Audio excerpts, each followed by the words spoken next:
Hey everybody, welcome back to my channel, or welcome if you are new. If you are new, my name is Cayley, nice to meet you. I am a reseller of used clothing and I sell on sites like eBay and Poshmark. Sorry, I had to check and make sure that my address wasn't showing. I just got my free eBay shipping supplies in using my quarterly coupon that I get for having an eBay store subscription.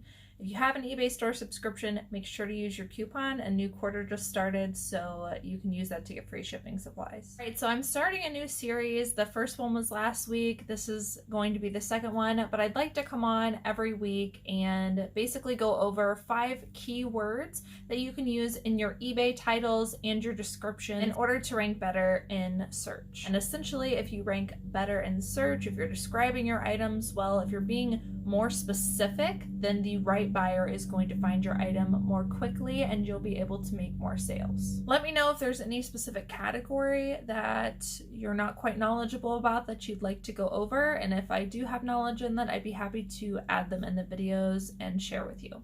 Right now it's just kind of all jumbled and I'm just getting words that I've learned along the way that I use pretty much in my everyday listing. All right, let's jump in to some keywords. So sage is actually a color and it is a specific shade of green. When I look up sage, it is defined as a gray-green resembling that of dried sage leaves. But if you're not familiar with what sage leaves look like, then I'm going to pop up some pictures here and I'm going to blow them up a little bit more because I did have a comment on my last video saying that they couldn't quite see everything because it wasn't close up enough, so I'll make sure and pop that up as we scroll through the video on this side here.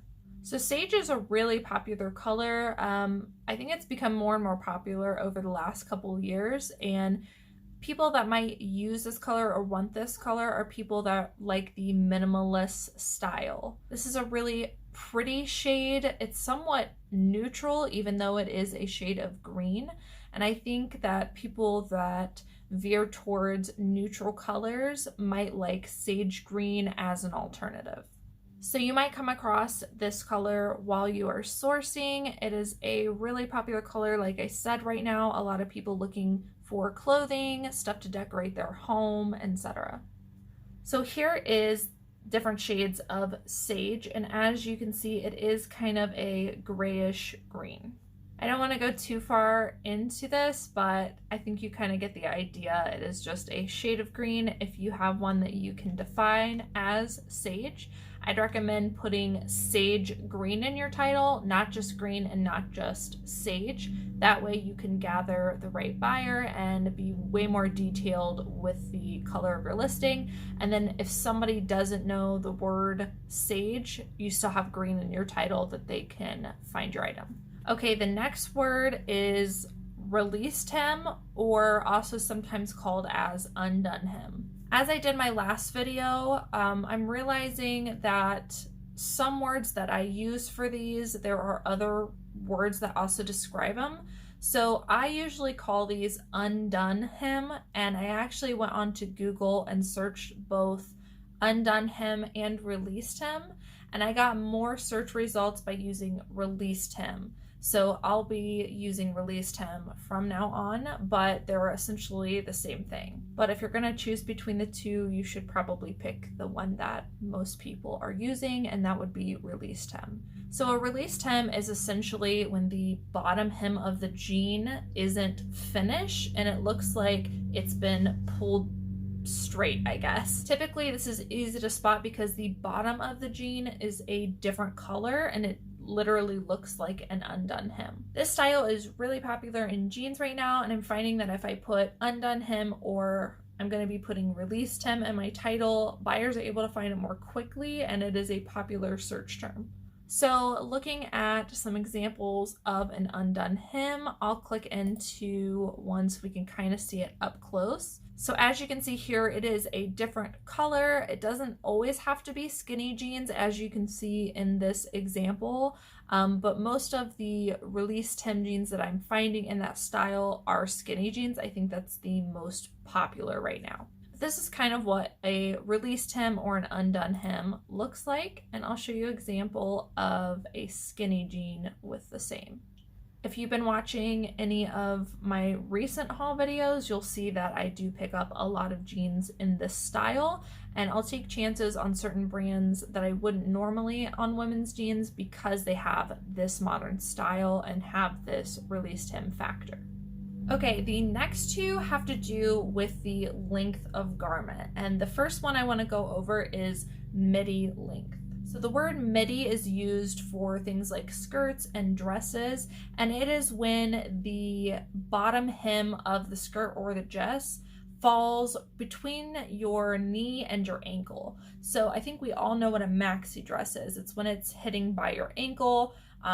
Also floor length, that's really long. It's somewhere in between a knee length and a maxi length. Midi dresses are really, really popular right now, and I want to show you kind of where the dress hits and what that looks like. So here are a couple of examples.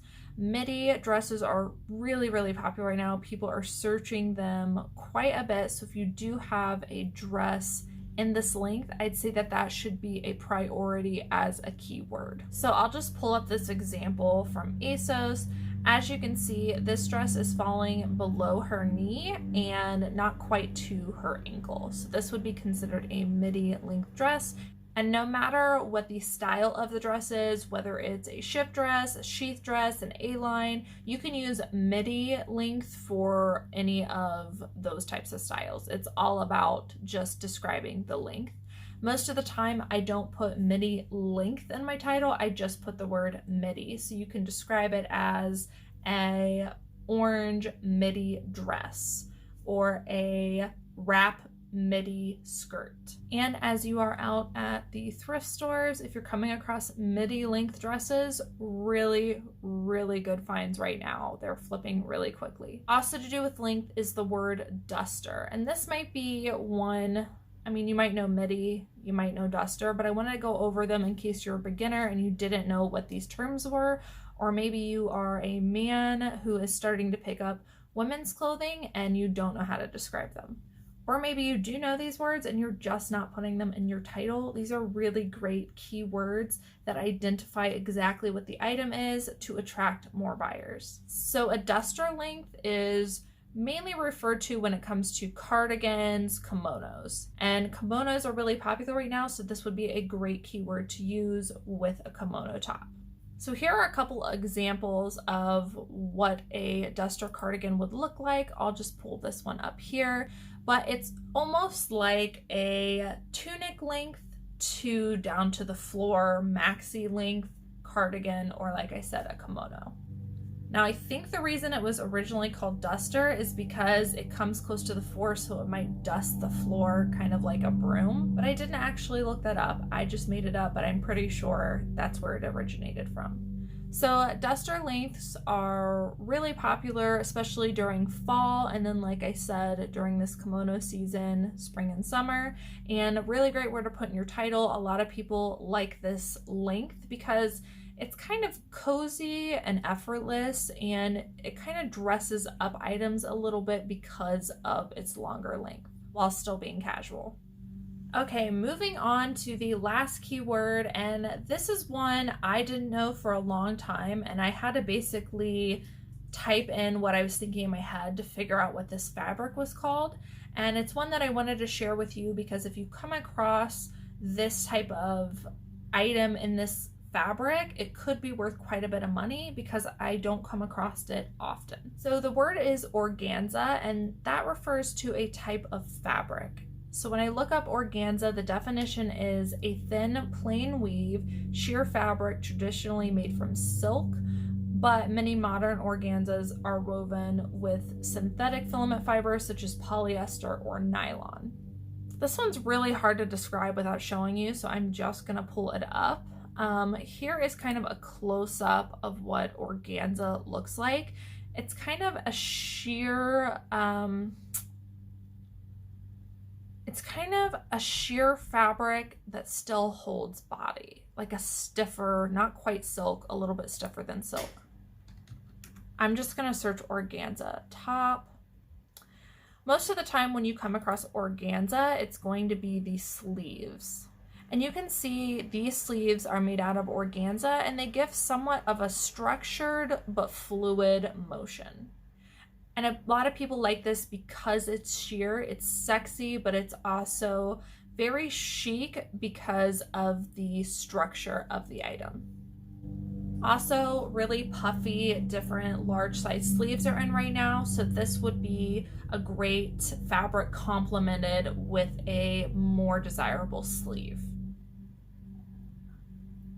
If you come across something like this dress from Topshop, I would definitely say look it up. Look up that brand with the word organza.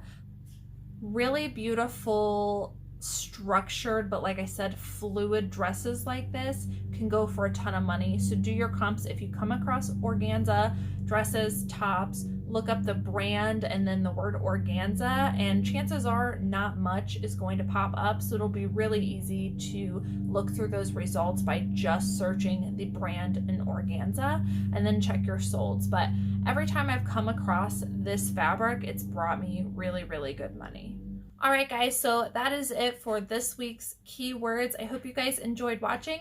Drop a comment down below. Let me know what word you didn't know and what you learned from today's video. Again, if you have any categories or types of words, an example would be like colors. Maybe you want to learn more about colors or different types of fabric or different lengths. Drop that in the comments down below so I can give that a focus on each week's video. Thank you guys so much for watching, and I will see you in the next one.